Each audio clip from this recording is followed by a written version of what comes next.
Radio Publique Africaine.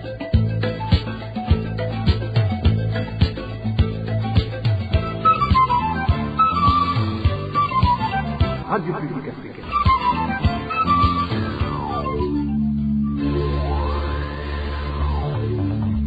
Ni umwanya w'amakuru mu Kirundi.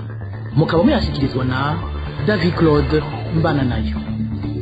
Turi ku munsi wa gatandatu igenekerezo rya 27 ruheshi umwaka wa 2026. Kaze inshuti namwe bakunzi imisamirizi FP ya murano makuru twabateguriye mu nkundire ndahere ku ngingo nkuru ziyagize.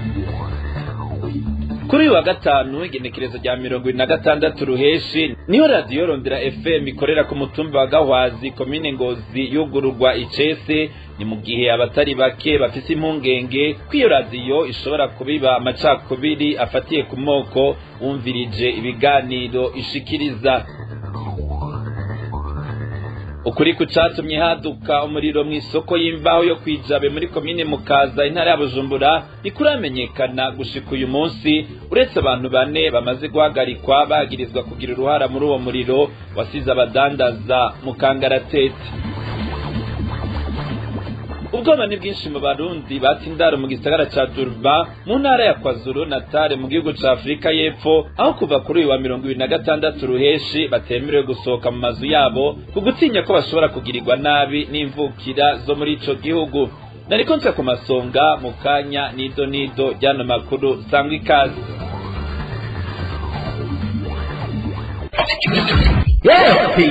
None ko mu ndabe baragenda umukozi wa leta ngo tugende guhiga umukoresha wacu tujyana ibiganiro, nibaza ko mwidodomba kuko mwaramubuze yari inyegeje. Numva ntibaramutora n'ubu nico tubago bavuga turasabye ibiganiro hagati y'abakozi n'abakoresha, nuvuga hagati y'abakozi ba leta na leta. None leta barayibuze nico tubago bayisaba. Ningo rero tuje hamwe twese tuje kwirondera. Aha we umeze nk'aba bandi bavuga ngo neva ngo duhe igitoro, nkuko benga hari robine igitoro ngo neva ngo turashonje ngo kurya byazimvye, aho kuja kurima ngo biboneke ari byinshi ngo neva duhe ibyo kurya byazimvye.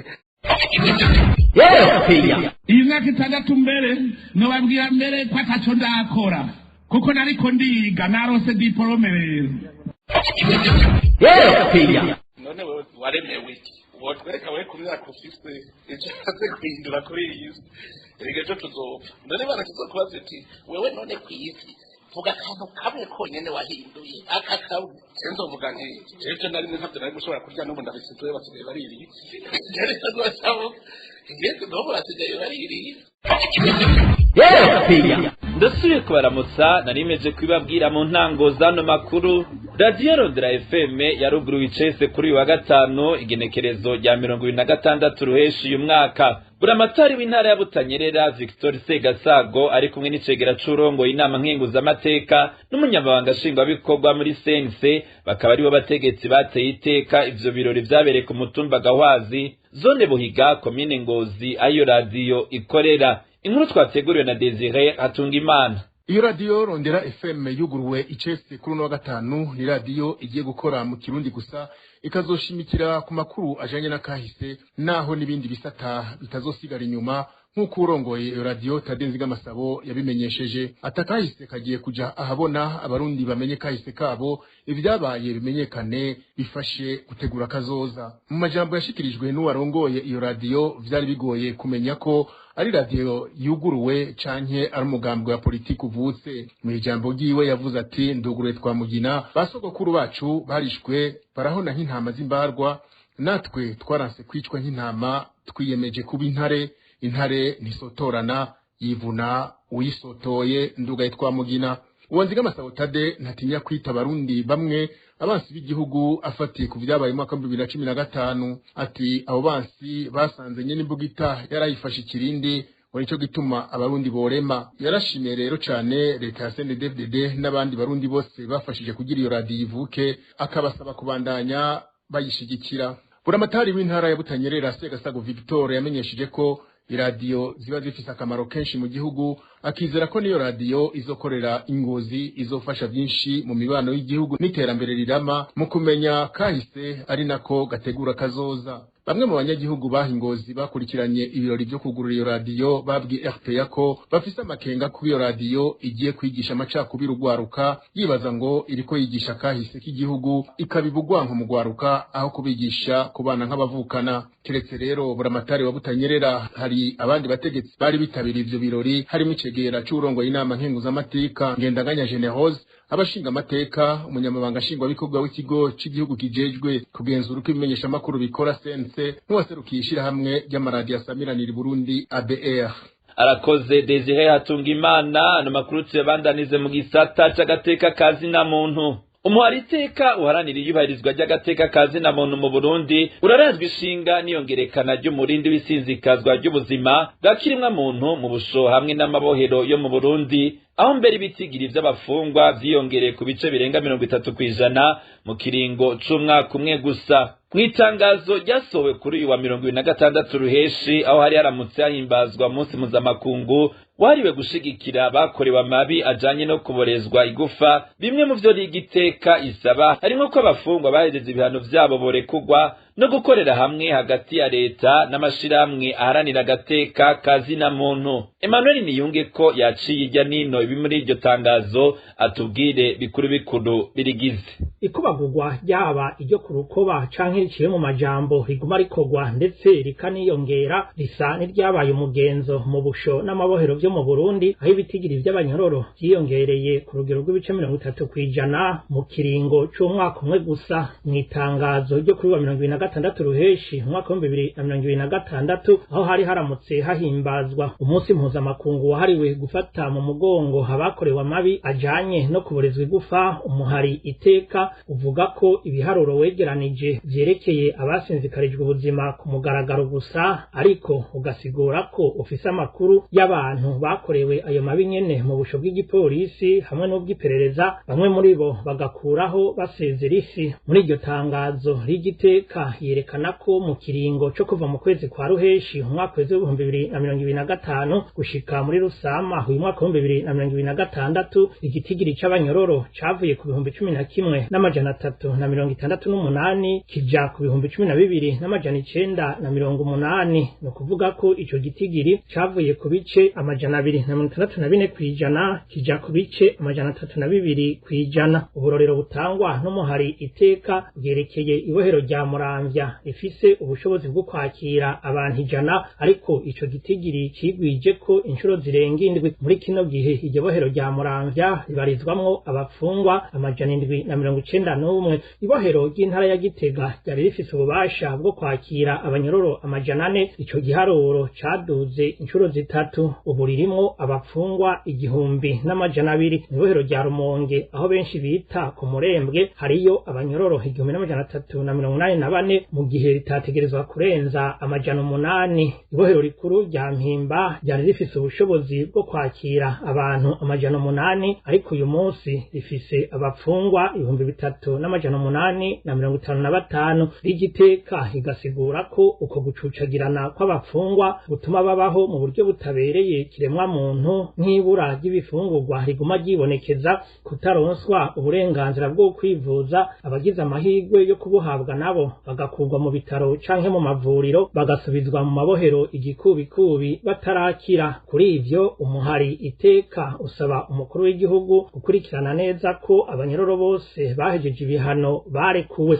Ku mugwi w'igihugu wigenga ujejwe agateka kazina muntu CNIDH, rigiteka iwusaba kureka kuguma wigira sindabibazwa, gushira habona ivyo bitigiri vy'umurengera by'abafungwa hamwe no gukorana n'amashirahamwe haranira agateka kazina muntu aho kuyagwanya. Ishirahamwe y'igiteka risaba kandi umugwi wa Afrika uraba ivy'agateka kazina muntu hamwe n'akabanyagihugu KDHP mu majambo avunaguye y'ikinyamazuru hamwe n'umugwi wa ONU ujejwe kurwanya ibijanye no kuboreza igufa kugendera amabohero yo mu Burundi hamwe no kuguma bakurikiranira hafi uko abanyororo babayeho mu ntumbero yo gusaba ko botezurirwa canke ko bopfungwa hubahirijwe amategeko mpuzamakungu. Emmanuel Niyunge ko mu bijanye na politike naho umugambi wa leta y'u Burundi wo gushaka kwimura bisigarira vya President Ndadaye Melchior n'abandi bubahwa bahambwe mu kibanza cahoze ingoro y'umwami kiri muri komine Mukaza mu ntara ya Bujumbura ni ikosa rikomeye mu mateka y'u Burundi ndetse no muri politike y'igihugu. Ivyo bikaba biri mu itangazo ry'urunani Sefor Arusha mu gihe leta imaze kwerekana ko hari uyo mugambi. Jean Bosco Rwigemera icegera c'urongoye urunani Sefor Arusha amenyesha ko insiguro leta ishikiriza kuri uyo mugambi idafashe na gato, akavuga ko ibikorwa vyose bo kwifuza kuharangurira vyokorwa zijya mva zitimuwe. Ivyo rero turabivuga kubera umugambi leta ishira imbere ngo nukugomba kubaka inzu y'imico n'akaranga ntibifashe gute, kubera yuko iyo nzu y'imico n'akaranga irashobora kubakwa hajya nyene ataco bononye, ataco bakoze kuri izo mva zikagumaho, ahubwo mbere ico kibanza kikahabwa agaciro ku buryo kiba ikibanza co tuma hagenderwa cane na za ngenzi zigendera Uburundi zikamenya bimwe mu mateka yaranze igihugu cacu. President Melchior Ndadaye si umuntu asanzwe mu mateka y'u Burundi, yabaye ikimenyetso gikomeye mu ntwaro rusange cyo bita demokrasi. Ni intambwe nshasha igihugu cacu cyari cyatanguye naho itabandanije. Uburundi rero n'imico y'abarundi situnga ry'ubutegetsi buriho uno munsi. Amateka y'Uburundi situnga rya leta canke umugambwe uri ku butegetsi. Ntawo kubaka kazoza keza k'igihugu mu guhungabanya iteka n'ituze ry'abatuvuyemwo banditse amateka y'ico gihugu. Jean Bosco Rwigemera ahamagarira leta y'u Burundi kuja inama n'ingingo n'umuryango wa politiki wa President Melchior Ndadaye hamwe n'abahinga bakabereka ingene ico kibanza cotunganywa neza bidasize ibikomere mu mitima y'abarundi. Nico gituma duhamagarira leta aho gukora ico gikorwa cyo gufata ibisigarira vyabo bene icubahiro ngo babatwaye hariya ku mutumba wa Vugizo iruhande y'intatemwa y'incungu y'u Burundi yahaniye intari y'ukwikukira ikayizira, yuko ahubwo botunganya ibiganiro vyo kuja inama n'ingingo nk'uko bitegekanywa n'amasezerano yarusha y'amahoro mu kunywanisha abarundi. Ico kibazo kikigwa neza. Hari abanyamigambwe, abo banyene icubahiro bafubwe hajya barafise umuryango wa politike barimo kandi bakoreye bikomeye.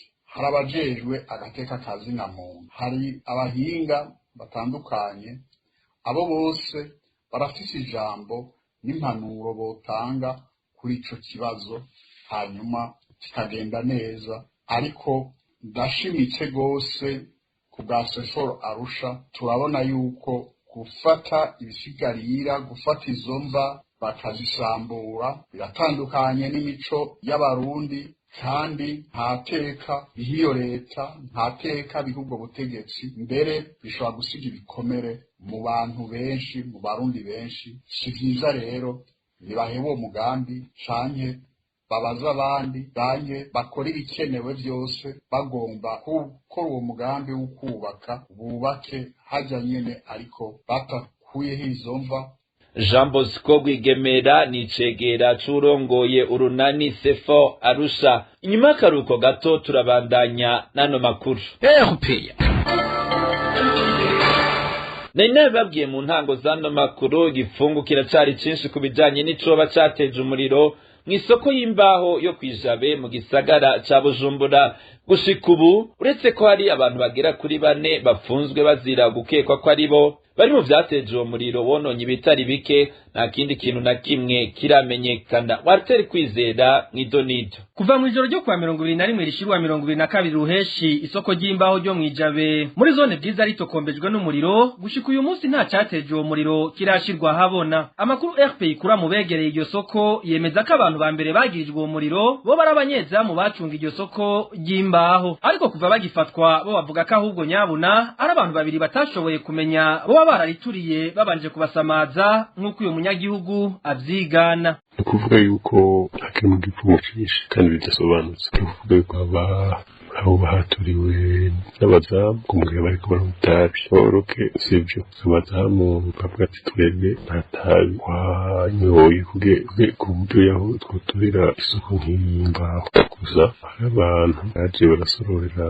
abazamu bacunga ariko bamaze kuja kunywa agacupa hakaba n'abandi batamenye neza bababwiye kure kuntu ushobora kuvuga ati ngomba kuja kwiherera ngaha ariko nawe tumundi mutware ngo haragenda abantu babiri bamaze kuvayo harahera kayo naho haje haduka umuriro.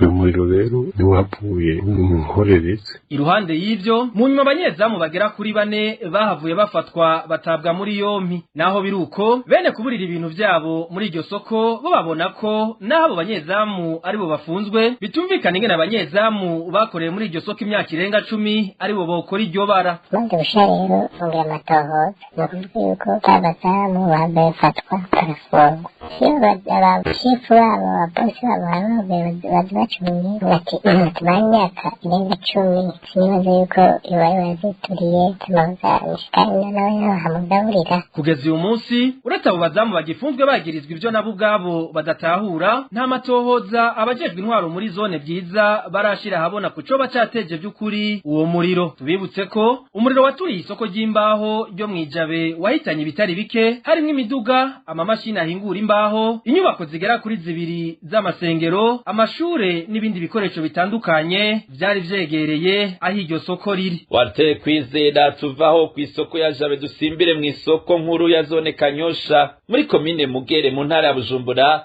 abanyagihugu bakorera canke basumira muri iyo soko bateye umutima uhagaze n'isukurike rirangwa muri ico kibanza. Ni mugihe abasanzwe bakorera badasiba n'umunsi n'umwe kuriha amafaranga yo kuhagirira isuku. Ni nkuru Innocent Valentin singira nkabo.